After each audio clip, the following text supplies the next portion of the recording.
All right, everyone. Welcome to Visiblepreneur. Now, for those of you that are watching today's episode, today is definitely a different look and a different feel. And that is thanks to my buddy Garrett Atkins. He owns VIE Media or VIE Media. He owns multiple other businesses, which he's definitely going to talk about. So definitely have to get out a shout out to Garrett for today's special episode with it. So with that being said, let's dive right in, as always. So, Garrett, please tell us, what is it you do, and how did you get into all of this? Yeah, so today we're sitting in, as he said, the episode's a little bit different today on Visiblepreneur. So today we're in Half Coast studio here in St. Louis, Missouri. Yeah. And this is a podcast recording and distribution company where people like yourself who have a podcast, they can, if they want to, opt in to sign up for a monthly membership. And depending on what level of membership they sign up for, they can record anywhere from 1 to 4 episodes a month, even more, less, whatever works for them. Come in here, sit down, record the podcast, have a good time like we're about to have, and then leave. And all the work's done for them because on the other side of the glass over here, the camera and audience can't see, we have Matt Parker. He's one of our audio and video engineers who takes care of all the pre-production, post-production, and stuff like that for us. And then I have VIE Media that you mentioned already. VIE Media is a full-service digital marketing agency where we focus on return on investment advertising. So usually it's web page design and development, search engine optimization, otherwise known as SEO, focus on Google pay-per-click, Facebook, Instagram ads, Snapchat, TikTok, etc. And then, of course, we do branding, so logo design and other marketing assets as well. And then I have a stake in a farmer's insurance agency, so kind of all my businesses remain in the same vertical because podcasting is a form of advertising. Then you have VIE Media, which is all about marketing and advertising. And then Farmers Insurance. Of course, we offer insurance options to consumers as a whole, but we also offer insurance options to other business owners that need business insurance and the like. Wow, that's awesome. Yeah, you're basically the entrepreneur that I am trying to become, so to speak. Well, I'm flattered. Oh, yeah. And definitely got to thank you for your inspiration on that. So going to VIE Media, so I remember you say that you do website design, you do search engine optimization. So let's say that you have a regular business owner that wants to come in and they say, hey, listen, here's my plan. Here's what I want to do. I want to get a website set up. How important is that to having a website for your business?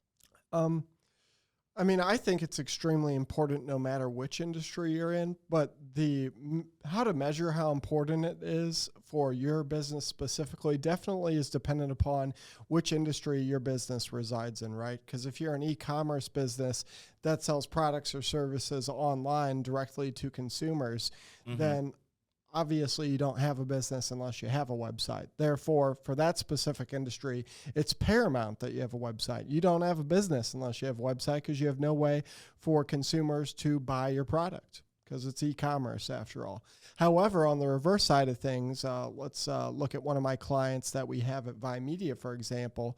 You have certain industries that are business to business or B2B businesses where they sell products or services to other businesses. Yeah. So we have a metal fabricator as a client at VIE Media, and they fabricate specialized structures made of metal or items made of metal, and they sell them to other businesses that are in the manufacturing sector. Obviously, having a website for them isn't as important as it is for someone who sells products directly to consumer via e-commerce, for example. Nonetheless, it's extremely important, and this metal fabrication company works with us on a monthly basis and hired us to make their website show up better in search engine results via SEO. So whether it's the least important industry to have a website in, it's still beneficial. And whether it's the most important industry to have a website in, like e-commerce, for example, it plays a huge role in your company. Yeah, absolutely. I love that. like you said, it's important to have it, but it just all depends on the business environment that you're in. Mm-hmm. Okay, 100%. yeah, absolutely. So, what was the passion of you starting VIE or VIE Media? I don't know why I keep messing up. It works either way. That's how it's spelled. So, what was the passion behind starting VIE Media? Was this something that you've always wanted to do? Tell us a bit about that. Yeah, so it wasn't something I always wanted to do. It was something I more or less came to find out that I was good and passionate about. Mm-hmm. Unlike a lot of people, and I've talked about this on other podcasts in the past, I had a very unorthodox path to get to where I'm at now. And starting at about 17, I did door-to-door sales for Midtown Home Improvements. And I did that for 3 years on and off, sold roof, siding, windows, etc. for your home, and sold it in person at your door, knocking on your door, making your baby cry, dogs bark, interrupting dinner, etc.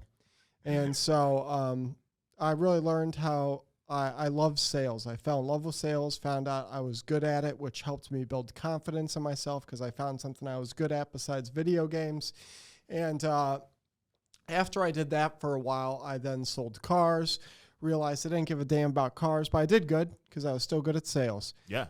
Then I started working in startups, and I job hopped a lot. I worked at startup companies, a variety of mortgage companies, because my first startup company I ever worked for was a credit repair company, which if you understand the vertical of credit repair, mortgages, and real estate, that all remains within the same vertical. So the first company after selling cars, I worked at Phoenix Credit Consultants, which then was Freedom Credit Solutions, and I worked at both of those companies. They were startup companies, and that's where I learned to fall in love with leadership because I had a little more of a leadership capacity at those companies. Yeah. I learned to fall in love with sales even more, and I learned a lot about business that I otherwise would not have learned at a counterpart that was a Fortune 500 company, because at a big company that's very established, you don't have the opportunity to hear about a lot of the ongoings of the top level view of the company because it's a Fortune 500 company. Someone at the bottom isn't usually rubbing shoulders with the CEO every day. But at a startup company, you have the opportunity because it's small, fast paced, a little more transparent in my opinion. You have the opportunity to rub shoulders with those who are running the company more. So I learned about how business operations worked, how companies were formed, how businesses were formed, and learned a little more. So I fell in love with business.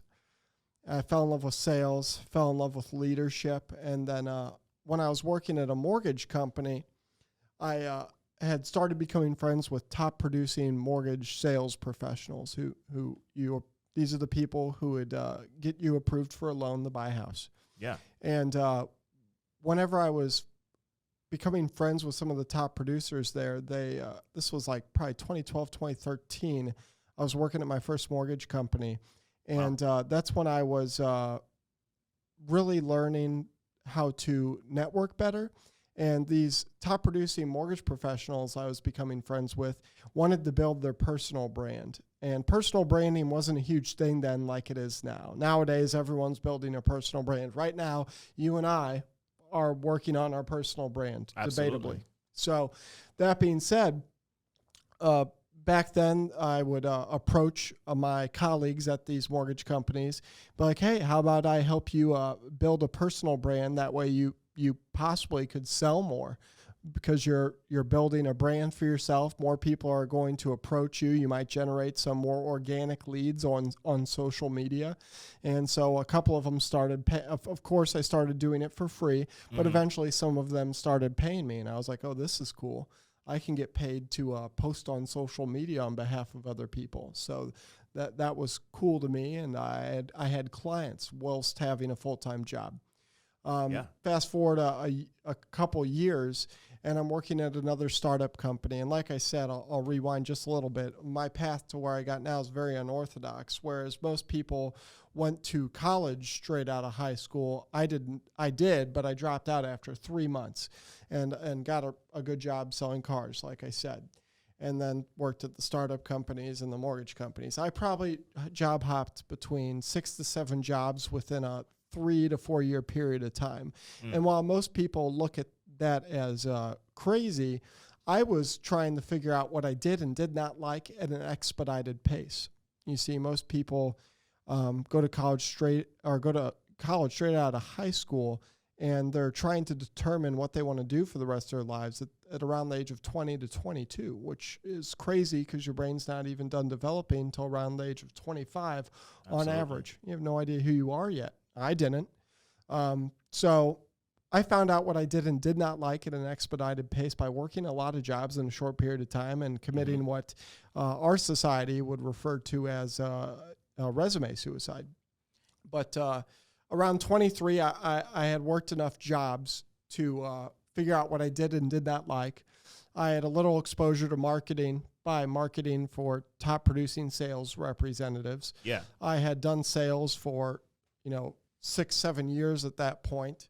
Well, 5 or 6 years at that point, and had been in a leadership capacity at multiple times at that point. So everything came full circle, and I decided, okay, I have a couple people paying me to do this. I'd like to do this full time. I like it a lot more than working in mortgages or working at a startup for someone else when I feel I have the knowledge and know-how to do this on my own, just in a different industry.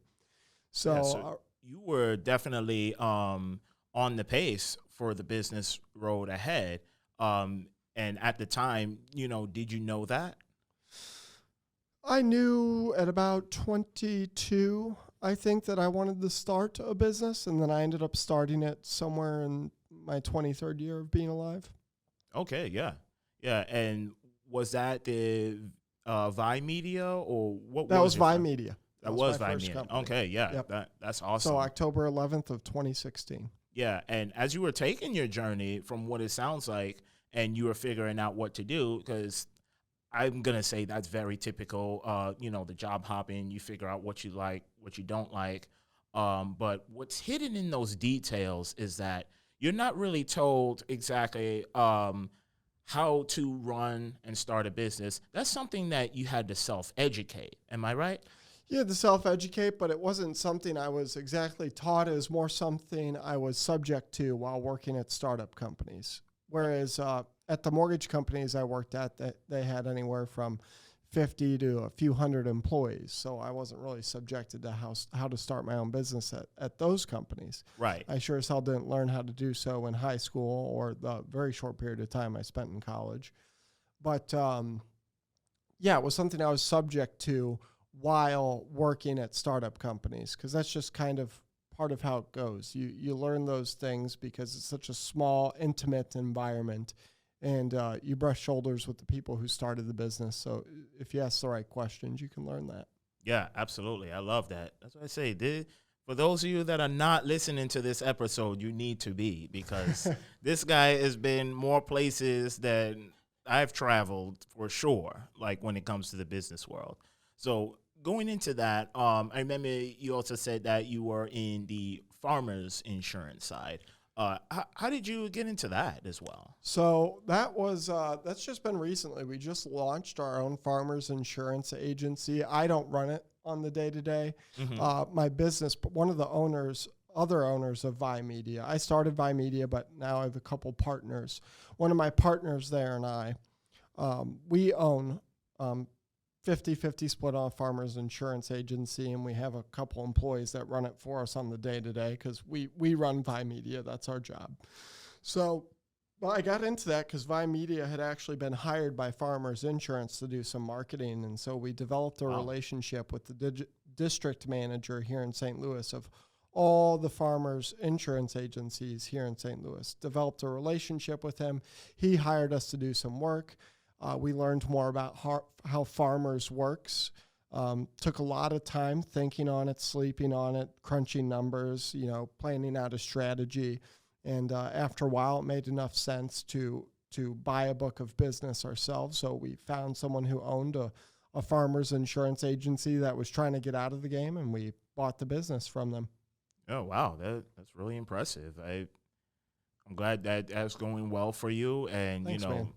I hope that really continues to go strong for you because, going from the marketing side and search engine optimization, website designing to insurance, that's a pretty big learning curve. And how did you overcome that?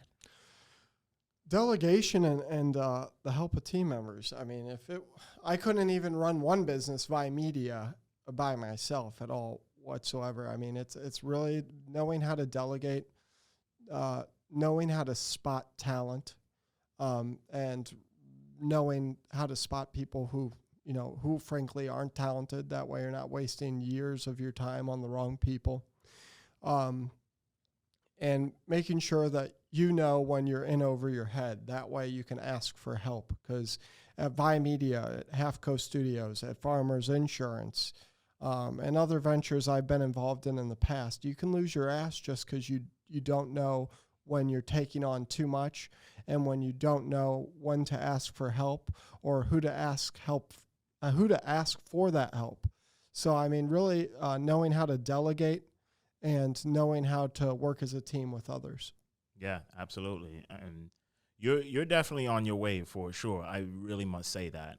And also too, because since we're in this podcast studio right now, definitely give us the name for it, because I know you mentioned earlier, I kind of a little bit forgot, but give us the name of that podcast and where the viewers can find you at, and also what got you into that. Well, so it's not a podcast, but so Half Coast Studios. That way I can Half Coast Studios. Yeah, okay. Half Coast Studios. That's the name of this company, and they can't find. We don't have a podcast for the studio, so it's not a podcast in and of itself. More of a business that helps other podcasts start and grow. Mm-hmm. I'll be starting my own podcast, which is the original reason this company has come to be. It's because I wanted to offset the cost of starting a podcast, because the equipment is expensive if you're really trying to go all out. It can be cheap, but it can also be very pricey. So I tried to offset the cost of starting my own podcast by renting out the equipment we bought for my podcast. And then a business was spawned out of that, which is called Half Coast Studios. So, yeah, no, that is amazing. I love the way that it looks. I've had a bit of a tour of it, and for those that are looking to rent equipment from that, please contact Garrett Atkins. And give us the plug for the name again. Half Coast Studios. Yes. So please get in contact with him for that. So. Next question I wanted to ask too. You do writing for Forbes magazine. What was the passion behind that? Like, was that something you've always wanted to do? Yeah, so it's not for the magazine. I do it for Forbes.com on the website. Forbes.com. Yep. Okay. So I'm part of something referred to as the Forbes Agency Council. And so on the Forbes Agency Council, it's a small group of people across the world who are experts on marketing. And so what we do is we write articles about marketing, entrepreneurship, and business in its entirety. And I've always liked writing. I've always kind of had a side passion for copywriting. And I like writing things that others can find helpful. And so whenever I applied to be a member of the Forbes Agency Council, I guess they thought the same. And so now I do that. All right. Yeah, that's awesome. I would have never expected to even think of that, like far as an adventure at all. So as you do that, writing for Forbes.com, like, do you focus on not just entrepreneurship, but any other different topics that they have, or where are you looking to potentially go with this? So I write about marketing, digital marketing, entrepreneurship and business in general. But let's take my newest article I wrote on there, for example. It was 5 ways how you can grow resilience during the pandemic. So I wrote an article about how your business's marketing strategies can adapt and overcome during what we're dealing with right now, COVID-19. It's affected everyone across the globe. It's really impacted large and small businesses alike. So I wrote an article that was gave 5 detailed ways that you can directly strategize marketing wise around helping your business overcome and adapt during this time. Cause I mean, it's been really hard for a lot of us. Yeah, absolutely. And how has the pandemic affected you? I mean, at first, like a lot of people, we lost one of our biggest clients. We lost one of our smallest clients. But after that initial, I think we lost those 2 clients within the same week. And that was about 4 or 5 weeks after like COVID hit the United States. And I don't know when it actually hit, but when it was announced to have hit the United States, it was 4 or 5 weeks after that. We lost one of our biggest clients, one of our smallest. After that, we added more clients on than we ever had in a month. And that was because I feel like a lot of businesses realized that they needed to start advertising digital marketing rather than traditional forms of advertising, such as television, radio, billboards, newspapers, etc. Digital advertising, especially during this pandemic, has been an extremely effective form of advertising. Because right now, when we are on lockdown, which we've been on lockdown 1 to 3 times here in St. Louis, depending on where you're living, where have you been consuming your content? Your cell phone, your streaming platforms, YouTube. Digital forms of consumption have skyrocketed during the pandemic. Therefore, advertising on those platforms has been more effective than ever. And so I feel like that's what's to attribute for the very large influx in business that we had gotten during that time. So we're very blessed. Yeah, that's excellent. I'm glad to hear that business has boomed for you out of this, because there's a saying that floats out there that during the pandemic and, post-pandemic, whenever that'll be, there's still opportunities out there. 100%. Some see it more than others. Clearly, you have seen it, and, look where you are today. And I'm pretty sure you still got a long road ahead to accomplish your goals and dreams. Sure do. Never ends. Yeah, absolutely. So what I wanted to ask, too, is that as you said that you've got into kind of going back to your other businesses that you've had, matter of fact, we'll go kind of like back to VIE Media. Mm-hmm. What was the strategy that you've used to, finding the partners to work with you through VIE Media, through Farmers Insurance? What was your strategy behind that? Man, I mean, that's something we're still working out till this day. I mean, at VIE Media, it's been an especially tricky thing. We've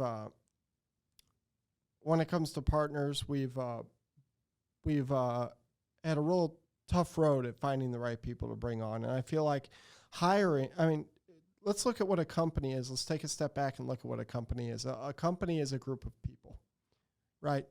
Yeah. It's a group of people, and without people, a company is quite literally nothing. Most companies. I'm sure there's companies that are running off robots and algorithms, and that accounts for most of the work. But most businesses, a company is a collective group of people. And if you don't pick the right people, the company is not going to succeed. So picking the right people is quite honestly one of, if not the most important decision you'll ever make is who you're picking for what position, especially at the top, because you have the trickle-down effect of whoever's at the top is going to rub off on the people beneath them in a corporate hierarchy, for example. Right. Even at a startup company where it's just 5 people. So making sure that I've been picking the right partners has been an extremely important decision-making process, and one that I've been very, very blessed to have picked the right partners, and that the right partners have picked me in exchange. So, and that's not just at VIE Media, Farmers, at Half Coast Studios, and other ventures I've been involved with in the past. And of course, with the clients that we have across all of our companies, we have the right clients as well. And, we make some mistakes sometimes. No one's perfect, but for the most part, we have a pretty good batting record. Yeah, that's awesome. And as you say, people do make mistakes. Like, that's just what entrepreneurship is. I'm sorry to say that, if you're not willing to accept a mistake, then unfortunately you can't move on. You might as well just stay on the E side, which is employee. Clearly you're not. You've made mistakes, moved past it, learned from it, and got forward. So I definitely love that about you. Thanks, man. So as you say that, talk about, let's not too complicated, but like some of the mistakes that you've had to overcome. Like, did it grip you emotionally? And you just, oh man, no, what should I do now? Kind of like that. Yeah, I mean, there's been countless mistakes, right? Because entrepreneurship, as you were saying, is that's a huge part of the game is mistakes and learning lessons. Because mistakes or micro failures, that's what they are essentially, is learning lessons that allow you to move forward. If you're not making mistakes, you're not making progress. So I've made countless mistakes because that's how I got where I'm at now. If everything was going right, that means I'm not moving fast enough. Because one thing, regardless of your feelings on Steve Jobs had a pretty good quote, which was "Move fast and break things." And if you're doing that, you're going to make progress, but you're also going to make a lot of mistakes. Absolutely. So let me try to pick one out that isn't too bad, but too simple as well. One mistake we had going back to having the right partners or employees is, we've had an instance of VIE Media had acquired a company. Mm-hmm. And during the acquisition of said company, it was just a small startup marketing company. It was, I think, a team of 6 or 7 people we had acquired, and we trimmed some of the fat immediately and then kept the ones we saw to be good. And we ended up keeping on some of the team members that we probably shouldn't have. And what that did is that cost us tens of thousands of dollars, if not more than that. And it cost us, 5-6 months of progress, 5 or 6 months where we were going through a merger/acquisition, which when you're going through a merger or acquisition, it really puts a lot of things to a grinding halt. And during that period of time, we could have been dealing with a lot more forward momentum, but instead, since we executed on that merger acquisition, it halted a lot of progress, and it was a bad call, frankly. We ended up learning from that lesson and becoming stronger because of it, and everything worked out just fine the way it should be. But during the moment while it was happening and we were realizing the mistakes we had made, sometimes it feels like the world is falling apart, and that's part of entrepreneurship, right? Whether you're, I'm sure this is the same for a C-level executive of a Fortune 500 company, or the C-level executive or owner of a small company or startup like myself. Sometimes the world feels like it's falling apart when you make the wrong decision, or when things outside of your control even are going wrong. And there's just some nights when you're an entrepreneur where it's really hard to sleep and feel like things are going to be okay. But resilience and knowing that indeed, no matter what happens, the world will not end and life will go on. And always, once you figure out that something is going wrong, one thing I've been really good about is always trying to come up with a solution immediately. I let whatever bad thing it is consume me for all of 30 minutes to an hour, get upset about it, and then start planning and start attacking and executing on whatever the strategy is that I put in place. And that's one thing I've always been good about. And during that time, that example I gave, that's exactly what we did. And we came out ahead, stepped in shit, came out smelling like roses, and it all worked out for the better. Yeah, hell yeah, I like that. And just like you said before, you set, it's like, oh, mistake, move past, execute, succeed. It's the damn best, is what I say. Yeah. So last question I want to ask is, how can someone get in contact with you? Like, whether it be, they're looking to have their website redone, maybe they want to for the insurance side or, rent out equipment. So how would someone get in contact with you? Yeah, I won't bore the audience with giving a plug for an insurance agency. Don't worry. Yeah.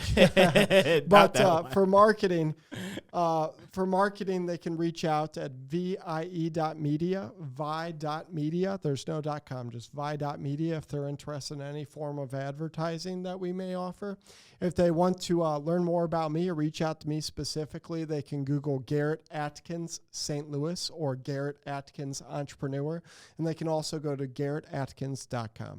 All right, that is awesome. So please follow Garrett Atkins because he is an upcoming entrepreneur. You're going to see this guy go very far places. Appreciate it, man. Oh, yeah. So with that being said, again, have to thank you for letting us use the studio for this episode only. So I thank you very much for that. And for those that are out there, who want to follow Garrett Atkins and want to follow Visiblepreneur, we'll definitely have this episode up on YouTube. We'll have it up on Facebook. It'll also be on Anchor, which you can follow us there as well too. And of course, don't forget to follow Garrett. He has a Facebook page with VIE Media. So please don't forget that at all. And thank you so much and take care. Have a We'll good see you one. on the Thanks next for one. having me on. Oh yeah, thank you.